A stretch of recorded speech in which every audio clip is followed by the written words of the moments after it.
പ്രധാനമന്ത്രി ഇന്ദിരാഗാന്ധി 1975 അടിയന്തരാവസ്ഥ പ്രഖ്യാപിച്ച ദിനമായ ജൂൺ 25 ഭരണഘടനയെ കൊല ചെയ്ത ദിവസമായി അഥവാ സംവിധാൻ ഹത്യാ ദിനമായി ആചരിക്കാൻ കേന്ദ്ര സർക്കാർ തീരുമാനിച്ചു. ഇത്തരം അധികാര ദുർവിനിയോഗത്തെ ഒരു തരത്തിലും പിന്തുണയ്ക്കാനാകില്ല എന്ന കാര്യത്തിൽ കേന്ദ്ര സർക്കാർ പ്രതിജ്ഞാബദ്ധരാണെന്ന് ഇന്ത്യൻ പൗരന്മാരെ അറിയിക്കുന്നതായും അമിത്ഷാ കുറിച്ചു. നമ്മുടെ ജനാധിപത്യത്തിന്റെ ആത്മാവിനെ തകർത്ത ലക്ഷക്കണക്കിന് ആളുകളെ ജയിലിലടച്ച സ്വേച്ഛാധിപതിയായി ഇന്ദിരാഗാന്ധി രാജ്യത്തിനു മേൽ അടിയന്തരാവസ്ഥ ഏൽപ്പിച്ച ദിനമാണ് 1975 ജൂൺ 25. മാധ്യമങ്ങളുടെ വായ മൂടിക്കെട്ടി രാജ്യത്തെ തടവറയിലാക്കിയ ദിനം. ഇതാണ് ജൂൺ 25 സംവിധാൻ ഹത്യാ ദിവസമായി പ്രഖ്യാപിക്കാനുണ്ടായ കാരണം. പ്രധാനമന്ത്രി നരേന്ദ്രമോദിയുടെ നേതൃത്വത്തിൽ സർക്കാർ തീരുമാനം ജനാധിപത്യ വീണ്ടെടുപ്പിന് അടിയന്തരാവസ്ഥയുടെ വേദനകൾ അനുഭവിച്ചവരുടെ വലിയ സംഭാവനകൾക്കുള്ള ആദരവ് കൂടിയാണ്. 1975 ജൂൺ 25 രാജ്യമെങ്ങും നിശ്ചലം. ഇന്ദിരാഗാന്ധി സർക്കാർ അടിയന്തരാവസ്ഥ പ്രഖ്യാപിച്ച ദിനം. സ്വതന്ത്ര ഇന്ത്യയുടെ രാഷ്ട്രീയ ചരിത്രത്തിലെ ഏറ്റവും വിവാദപൂർണമായ 21 മാസങ്ങളായിരുന്നു പിന്നീട്. ഇന്ത്യയുടെ രാഷ്ട്രപതിയായിരുന്ന ഫക്രുദ്ദീൻ അലി അഹമ്മദ്, പ്രധാനമന്ത്രിയായിരുന്ന ഇന്ദിരാഗാന്ധിയുടെ ഉപദേശാനുസരണം ഇന്ത്യൻ ഭരണഘടനയിലെ 352 വകുപ്പ് അനുസരിച്ച് രാജ്യത്ത് അടിയന്തരാവസ്ഥ പ്രഖ്യാപിച്ചു. അധികാര ദുർവിനിയോഗത്തെ ചോദ്യം ചെയ്ത ജനങ്ങൾ നിരവധി അതിക്രമങ്ങൾക്ക് ഇരയായി. എന്താണ് അടിയന്തരാവസ്ഥ കാലം? എന്തിനാണ് അങ്ങനെയൊരു അടിയന്തരാവസ്ഥ പ്രഖ്യാപിച്ചത്? ഇന്ദിരാഗാന്ധിയുടെ പാർട്ടിയായ കോൺഗ്രസ് പാർട്ടി 1971 നടന്ന തിരഞ്ഞെടുപ്പിൽ പരക്കെ തിരഞ്ഞെടുപ്പ് കൃത്രിമം കാട്ടി എന്ന് ഇന്ദിരാഗാന്ധിയുടെ എതിരാളികൾ വളരെ നാളായി ആരോപിച്ചിരുന്നു.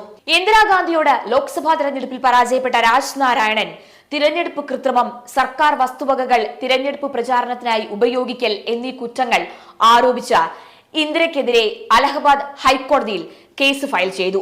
1975 ജൂൺ 12 ജസ്റ്റിസ് ജഗ്മോഹൻലാൽ സിൻഹ ഇന്ദിരാഗാന്ധിയെ ഭരണകൂടത്തിന്റെ വസ്തുവകകൾ തിരഞ്ഞെടുപ്പ് പ്രചാരണത്തിനായി വിനിയോഗിച്ചു എന്ന കുറ്റത്തിന് കുറ്റക്കാരിയായി വിധിച്ചു.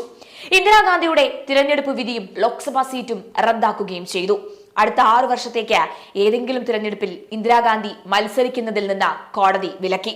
പ്രധാനമന്ത്രിയായിരുന്ന ഇന്ദിരാഗാന്ധിയുടെ ഉപദേശമനുസരിച്ച് ഇന്ത്യൻ രാഷ്ട്രപതിയായിരുന്ന ഫക്രുദ്ദീൻ അലി അഹമ്മദ് രാജ്യത്ത് അടിയന്തരാവസ്ഥ പ്രഖ്യാപിച്ചു. ഇന്ദിരയുടെ തന്നെ വാക്കുകളിൽ നിന്ന് വ്യക്തമായിരുന്നു ഇന്ദിര ജനാധിപത്യത്തെ നിശ്ചലാവസ്ഥയിൽ കൊണ്ടുവന്നു എന്നത്. ഭരണഘടന അനുസരിച്ച് ഇന്ദിരാഗാന്ധിയുടെ ഉപദേശമനുസരിച്ച് രാഷ്ട്രപതി അഹമ്മദ് എല്ലാ 6 മാസം തോറും അടിയന്തരാവസ്ഥ തുടരാനുള്ള അനുമതി നൽകിക്കൊണ്ടിരുന്നു. ഇത് 1977 തിരഞ്ഞെടുപ്പ് നടക്കുന്നതുവരെ തുടർന്നു. രാജ്യമൊട്ടാകെ പോലീസിനെ ഉപയോഗിച്ച് ആയിരക്കണക്കിന് നേതാക്കളെയും പ്രതിഷേധിക്കുന്ന ജനങ്ങളെയും സർക്കാർ അറസ്റ്റ് ചെയ്തു. ജയപ്രകാശ് നാരായണൻ, മൊറാർജി ദേശായി, ചരൺ സിംഗ്, രാജ് നാരായണൻ, JB കൃപലാനി, അടൽ ബിഹാരി വാജ്പേയി, മധുലിമേയ, ലാൽകൃഷ്ണ അദ്വാനി തുടങ്ങിയ പ്രതിപക്ഷ നേതാക്കൾ ഉടൻ തന്നെ അറസ്റ്റ് ചെയ്യപ്പെട്ടു. പ്രതിപക്ഷ രാഷ്ട്രീയ പാർട്ടികളും RSS, ഇന്ത്യൻ ജമാഅത്തെ ഇസ്ലാമി തുടങ്ങിയ സംഘടനകളും നിരോധിക്കപ്പെട്ടു. ബറോഡ ഡൈനാമിക് കേസിൽ സോഷ്യലിസ്റ്റ് പാർട്ടി ചെയർമാൻ ജോർജ് ഫെർണാണ്ടസും AK ഗോപാലനും ഉൾപ്പെടെയുള്ള കമ്മ്യൂണിസ്റ്റ് നേതാക്കൾ ധാരാളം അണികളും അറസ്റ്റ് ചെയ്യപ്പെട്ടു. പലരും മാരകമായി പീഡിപ്പിക്കപ്പെട്ടു. ഒരു കേസും ഇല്ലാതെയും അവരുടെ കുടുംബങ്ങളെ അറിയിക്കാതെയും നിരപരാധികളെ പിടിച്ചുവെക്കാനും അറസ്റ്റ് ചെയ്യാനും പോലീസിന് അധികാരം നൽകി. 1,10,806 പേരെ ഇത്തരത്തിൽ വിചാരണ കൂടാതെ അറസ്റ്റ് ചെയ്ത് പീഡിപ്പിച്ചു. കൂടാതെ രാഷ്ട്രീയ തടവുകാരെയും മറ്റു തടവുകാരെയും ദ്രോഹിക്കുകയും ക്രൂരമായി പീഡിപ്പിക്കുകയും ചെയ്തു. പൊതു സ്വകാര്യ മാധ്യമങ്ങളെ പ്രചരണത്തിനു വേണ്ടി ഉപയോഗിച്ചു. 81,32,209 പുരുഷന്മാരെ നിർബന്ധിത വന്ധ്യംകരണത്തിന് വിധേയമാക്കി. പഴയ ദില്ലിയിലെ തുർക്ക്മാൻ ഗേറ്റ്, ജുമാ മസ്ജിദ് പ്രദേശങ്ങളിലെ ചേരികളുടെയും താഴ്ന്ന വരുമാനമുള്ളവരുടെ വീടുകളെയും അവർ നശിപ്പിച്ചു. ഡൽഹിയിൽ മാത്രം 1,50,105 കുടിലുകൾ തകർക്കപ്പെട്ടു. അടിയന്തരാവസ്ഥ നിലവിൽ വരുമ്പോൾ കേരളത്തിൽ കമ്മ്യൂണിസ്റ്റ് പാർട്ടി ഓഫ് ഇന്ത്യ നേതാവ് C അച്യുതമേനോനായിരുന്നു മുഖ്യമന്ത്രിയായിരുന്നത്. ഇന്ദിരാഗാന്ധിയുടെ വൃന്ദത്തിൽ ഏർപ്പെട്ട പ്രമുഖ കോൺഗ്രസ് നേതാവ് K കരുണാകരൻ ആഭ്യന്തരമന്ത്രിയും. വളരെ കുപ്രസിദ്ധി ആർജിച്ച രാജൻ കേസ് ഉണ്ടായത് ഈ അടിയന്തരാവസ്ഥ കാലഘട്ടത്തിലാണ്. 1977 ജനുവരി 23 ഇന്ദിരാഗാന്ധി എല്ലാ രാഷ്ട്രീയ തടവുകാരെയും ജയിലിൽ വിമുക്തരാക്കി. പൊതു തിരഞ്ഞെടുപ്പിന് ആഹ്വാനം ചെയ്തു. അടിയന്തരാവസ്ഥ 1977 മാർച്ച് 23 ഔദ്യോഗികമായി അവസാനിച്ചു. ഇന്ത്യയുടെ ജനാധിപത്യത്തിനെതിരെയുള്ള ഏറ്റവും വലിയ വെല്ലുവിളിയായിരുന്നു ഈ അടിയന്തരാവസ്ഥ കാലം. അടിയന്തരാവസ്ഥക്കാലത്ത് ഇന്ത്യൻ ജനാധിപത്യത്തെ ശക്തരായ നേതാക്കൾക്കും നിയമസഭയിലെ മൃഗീയമായ ഭൂരിപക്ഷമുള്ള കക്ഷികൾക്കും സ്വന്തം ഇഷ്ടമനുസരിച്ച് അത് വളയ്ക്കുവാൻ കഴിഞ്ഞു.